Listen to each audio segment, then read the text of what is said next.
Today, we're diving into a chilling mystery that haunted an entire community for nearly 3 decades. This isn't just any story.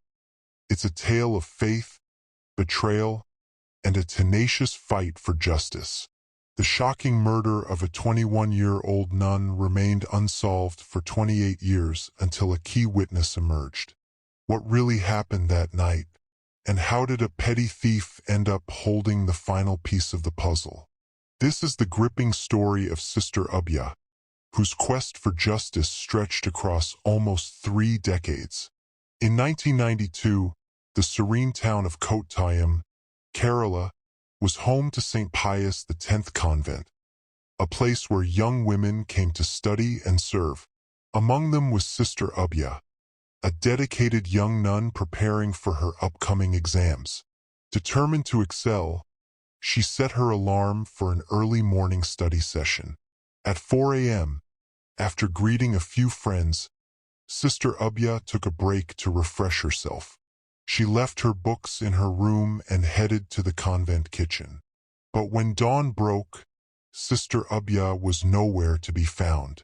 Her disappearance puzzled everyone.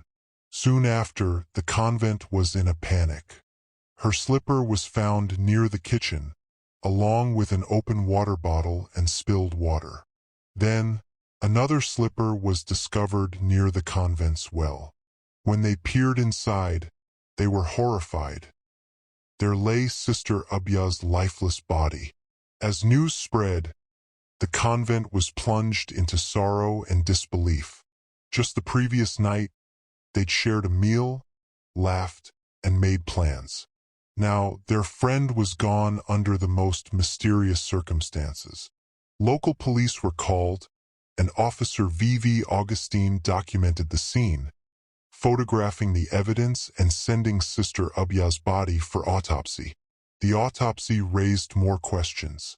She had bruises and a head injury, but her death was ruled a drowning, marked as a suicide. Yet, this explanation felt forced, even suspicious. Why would a young woman with a bright future ahead suddenly end her life? Nothing added up, and whispers of a cover-up began to circulate, especially since the incident happened within the convent walls. As suspicions grew, activist Joan Pinnacle formed a committee, demanding a deeper investigation. The case moved to the crime branch, who spent months investigating, only to conclude it was a suicide. But the people weren't convinced. They believed Sister Abhaya's tragic death was a murder. And so, in 1994, the case escalated to the CBI, India's premier investigative body. Then came a bombshell. CBI officer Verghese P. Thomas revealed he'd faced pressure to label the case as a suicide, leading him to resign nearly a decade early. His revelation set off a media firestorm. Why was there pressure to close this case so quickly? Why was the truth so elusive? Years passed with little progress. The CBI performed elaborate tests, even recreating the fall into the well with dummies, but nothing provided concrete answers. By 1999, a team of doctors finally concluded that her injuries indicated foul play. The CBI then declared the case a murder. Yet, no suspects had been identified, and the community's frustration grew. Reports hinted at missing evidence. Her clothes were destroyed, her diary gone. The case moved through one team after another, each yielding the same results. It was a murder, but no one knew the killer.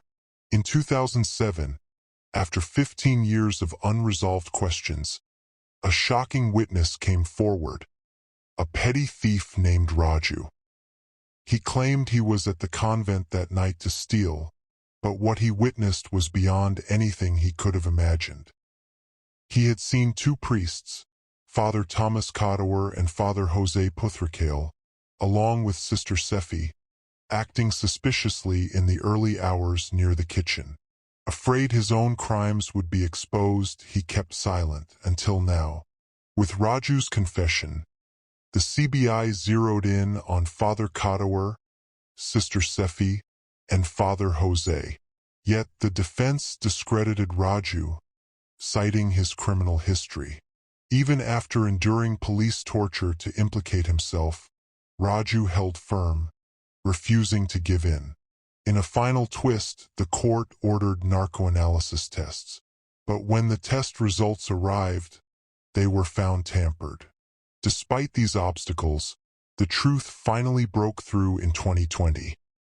Father Kadawar and Sister Sefi were found guilty and sentenced to life imprisonment.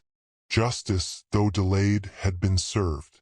So what do you think of this heart-wrenching case that took nearly 3 decades to solve? Let us know your thoughts in the comments below. And if you want more stories like this, don't forget to subscribe to help us reach 1,000 subscribers.